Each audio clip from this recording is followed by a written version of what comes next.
अस्सलाम वालेकुम dear student, क्या हाल चाल है? खैरियत है? ठीक ठाक है। Welcome to universal teaching academy. Universal teaching academy के प्लेटफॉर्म से मैं लेक्चर नंबर 1 के साथ आपके सामने हाजिर हूँ। और हम जो चैप्टर नंबर 1 है फिज़िक्स का 10 क्लास कोर्स का simple harmonic motion and waves, इसको हमने ख़त्म किया हुआ था और आज पहला लेक्चर है एक्सरसाइज का। तो सबसे पहले हम कंसेप्चुअल क्वेश्चन डिस्कस करेंगे, उसके बाद न्यूमेरिकल क्वेश्चन करेंगे इंशाल्लाह। तो इस लेक्चर के अंदर हम कंसेप्चुअल क्वेश्चन जो एक्सरसाइज है उसके पहले 2 क्वेश्चन को देखेंगे। तो चलिए स्टार्ट करते हैं। पहला question number 1, give an example of vibratory motion which is not a simple harmonic motion, give a reason of your selection। Question ये है कि आप कोई भी ऐसा वाइब्रेटरी मोशन का एग्जांपल दे दें कि वो वाइब्रेटरी या एसिलेटरी मोशन तो हो लेकिन सिंपल हार्मोनिक मोशन ना हो, और उसके बाद आपने उसका रीज़न भी पेश करना है कि ये क्यों हार्मोनिक मोशन नहीं है और आइसोलेटरी या वाइब्रेटरी मोशन है। तो इसका जो आंसर है वो है when a ball is dropped from an altitude on a perfectly elastic surface, then the motion is vibratory motion as well as oscillatory but not simple harmonic, because the restoring force F is equal to mg, which is a constant, and not F is directly proportional to minus x, which is an essential condition for simple harmonic motion, where in an oscillation the acceleration is proportional to the displacement। अब जो इसका answer है वो ये है कि अगर हम ये जो पिक्चर में आप देख रहे हैं, अगर हम बाल को किसी भी अल्टीट्यूड से नीचे गिरा दें एक इलास्टिक सरफेस पे, इलास्टिक सरफेस वो होता है जिसमें इलास्टिसिटी हो, जिसमें वाइब्रेटरी मोशन प्रोड्यूस्ड हो रही हो, उसको इलास्टिक सरफेस कहते हैं। तो अब ये जो बॉल हमने गिराया एक इलास्टिक सरफेस के ऊपर, तो बाल के गिराने से ये जो बाल है ये ऊपर नीचे इस तरह होगा, तो इसको हम वाइब्रेटरी मोशन भी कहते हैं। अब इसके अंदर ये जो इलास्टिक सरफेस है ये क्या करेगा, ये उसको ऊपर की तरफ उछालेगा। तो यहाँ पे ये जो बात हो रही है, तो ये वो हम ये कह सकते हैं कि ये वाइब्रेटरी या आइसोलेटरी मोशन है, लेकिन ये सिंपल हार्मोनिक मोशन नहीं है। चूँकि सिंपल हार्मोनिक मोशन में 2 कंडीशंस थी, उसमें हमने ये पढ़ा था कि जो फोर्स है, जो रिस्टोरिंग फोर्स है, जो उसको हार्मोनिक मोशन पे कंपेल करती है, वो डिस्प्लेसमेंट के डायरेक्टली प्रोपोर्शन होता है, यानी जितनी ज़्यादा डिस्प्लेसमेंट होगी उतनी ज़्यादा फोर्स प्रोड्यूस्ड होगी। और दूसरा एक्सेलरेशन का एक और कंडीशन है, वो ये है कि एक्सेलरेशन भी directly proportion to its displacement, यानी एक्सेलरेशन भी डिस्प्लेसमेंट के डायरेक्टली प्रोपोर्शन होती है और always towards the mean position होती है।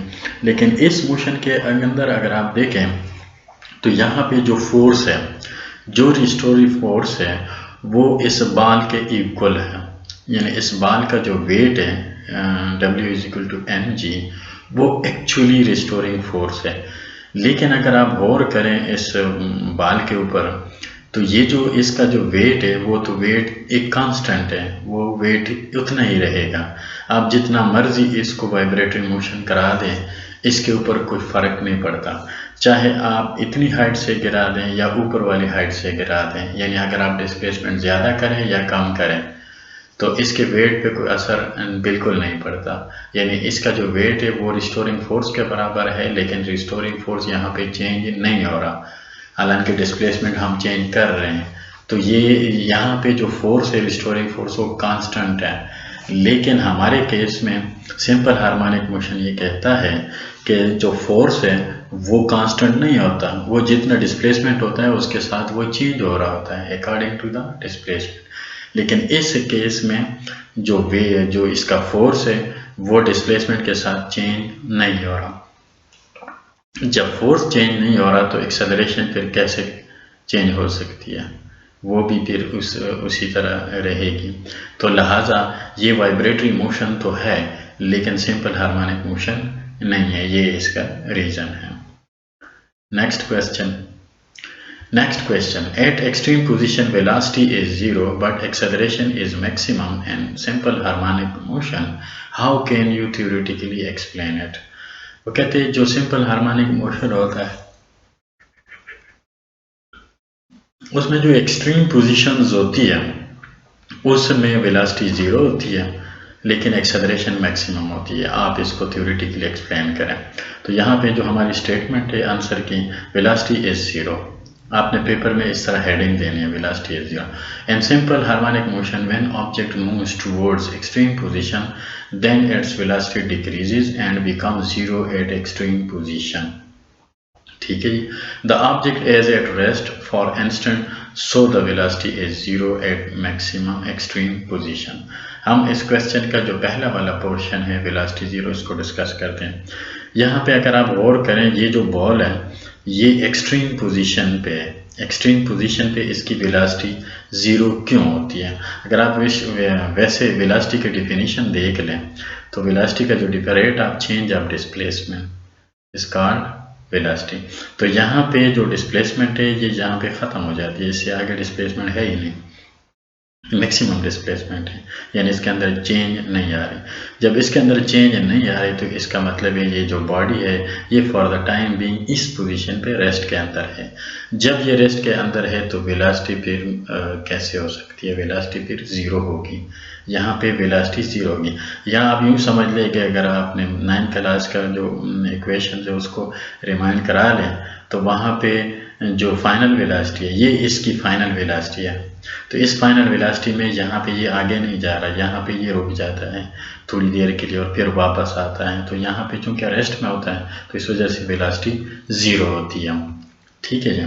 उसके बाद acceleration is maximum according to Hooke's law, force is directly proportional to displacement, और ये सिंपल हार्मोनिक मोशन की कंडीशन भी है। It means restoring force is maximum at extreme position. Newton's second law of motion tells us that acceleration is directly proportional to the force. So, at extreme position when restoring force is maximum, then acceleration is maximum. तो यहाँ पे अगर आप गौर करें, इसको अगर आप देख लें तो यहाँ पे एक्सट्रीम पोजीशन पे जो रिस्टोरिंग फोर्स है वो मैक्सिमम होता है, ये बात याद रखें। जब restoring force F is directly proportional to A, ये हमने न्यूटन सेकंड लॉ में पढ़ा है। तो जब फोर्स ज़्यादा होगी तो एक्सेलरेशन भी ज़्यादा होगी, तो ऑटोमेटिकली एक्सट्रीम पोजीशन पे एक्सेलरेशन मैक्सिमम होती है और वेलोसिटी ज़ीरो होती है। तो डियर स्टूडेंट, मेरे ख्याल पे समझ आ गई होगी आप लोगों को। तो अगले लेक्चर में इंशाल्लाह बाकी क्वेश्चन को डिस्कस करेंगे। खुदा हाफिज़।